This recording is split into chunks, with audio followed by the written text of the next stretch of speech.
हम मीनू झा प्रणाम करै छी समस्त मिथिलावासी के। आइ हम महाशिवरात्रि के शुभ अवसर पर में एकटा नचारी गाबऽ जा रहल छी। एहि नचारी के रचनाकार आदरणीय श्री मणिकांत झा जी छथिन और संग दऽ रहली है श्रीमती ललिता झा। नीक लागत तऽ लाइक शेयर जरूर करब और सब गोटे के महाशिवरात्रि के बहुत बहुत शुभकामना। जय मिथिला, जय मैथिली।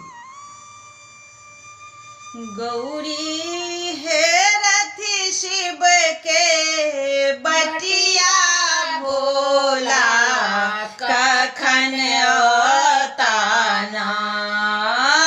गौरी हे रथी शिव के बटिया भोला कखन अवताना।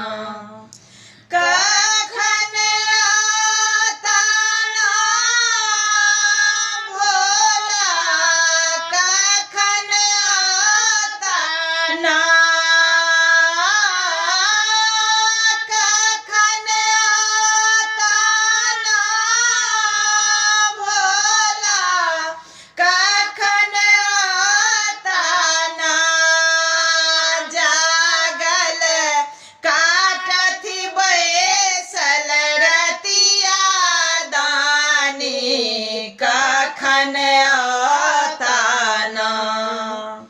तीन भुवन के दाता दिगंबर तन नहीं अंबर ना।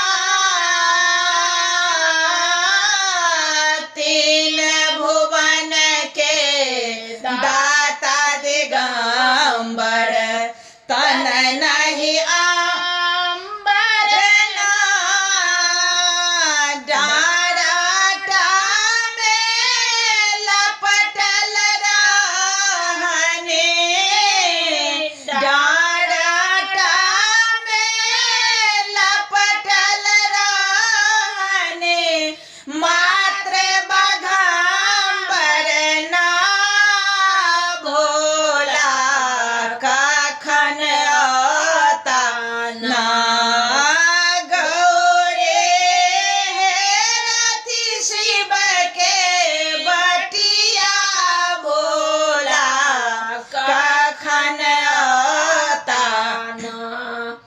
मन ही मन बेचारथ गौरी हर छथि मसानी ना। मन ही मन बेचारथ गौरी हर छथि मसानी ना।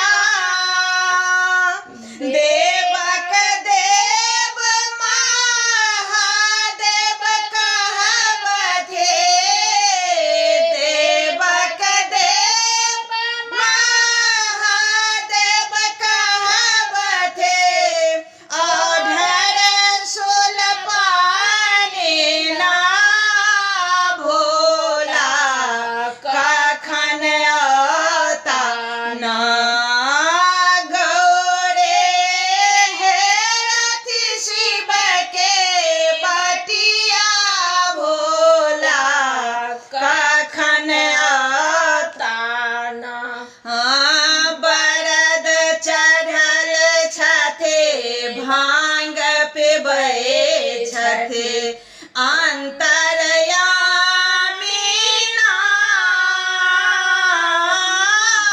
बरद चढ़ै छथि भांग पिबै छथि अंतरयामी ना।